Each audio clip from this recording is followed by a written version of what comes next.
शिव जी की महिमा जन जन तक पहुंचे, इसलिए सच्चिदानंद सीक्रेट सब आप सभी को शिव महापुराण की कथा सुना रहा है।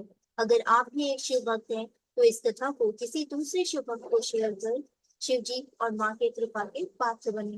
हर हर महादेव। पार्वती को नारद का उपदेश। कामदेव के भस्म हो जाने के पश्चात पार्वती जब अपने घर पहुंची, तो उन्हें 2400 घंटे खाते पीते उठते बैठते सोते जागते शिव जी का विरह सताने लगा। तब एक दिन ऋषि नारद घूमते फिरते हिमाचल के यहाँ पधारे। हिमाचल ने नारद का आदर सत्कार करके बिठाया। इसके पश्चात हिमाचल ने नारद जी को कामदेव के भस्म हो जाने और पुत्री पार्वती के द्वारा शिव पूजन का समाचार सुनाया। नारद जी पार्वती के पास जाकर बोले, हे पार्वती, तुम बिना तप किए भगवान भोलेनाथ को प्राप्त करने की कोशिश की थी और तुम्हारे अंदर कुछ अभिमान भर गया था। अब तुम भगवान भोले शंकर को प्राप्त करने के लिए तप करो। नारद जी ने पार्वती को ओम नमः शिवाय पंचाक्षर मंत्र की दीक्षा दी। उसकी विधि बताकर नारद वहां से चले गए। नारद जी के बताए अनुसार पार्वती ने अपने पिता हिमाचल से शिव जी को प्राप्त करने के लिए तपस्या करने की आज्ञा मांगी। पिता हिमाचल ने कहा, तुम अपनी माता से पूछकर तप करने चली जाओ। माता ने कहा, तुम घर में तपस्या कर सकती हो, वन में तो अनेक बाधाएं उत्पन्न होती है। स्त्रियों का शरीर वन में रहकर तप करने योग्य नहीं होता है। पार्वती यह सुनकर अत्यधिक दुखी हुई। पुत्री को दुखी देखकर माता ने वन में ही तपस्या करने की आज्ञा प्रदान कर दी।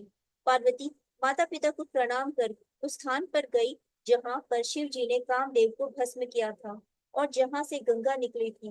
वहां पार्वती ने वेदी का निर्माण करके पंचाक्षर मंत्र ओम नमः शिवाय का जाप करने लगी।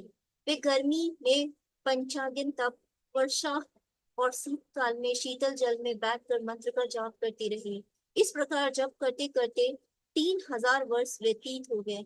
पार्वती के इस कठिन तप को देखकर देवराज इंद्र और सभी देवता उनके दर्शनार्थ आने लगे, क्योंकि अभी तक इतना कठिन तप किसी ने नहीं किया था।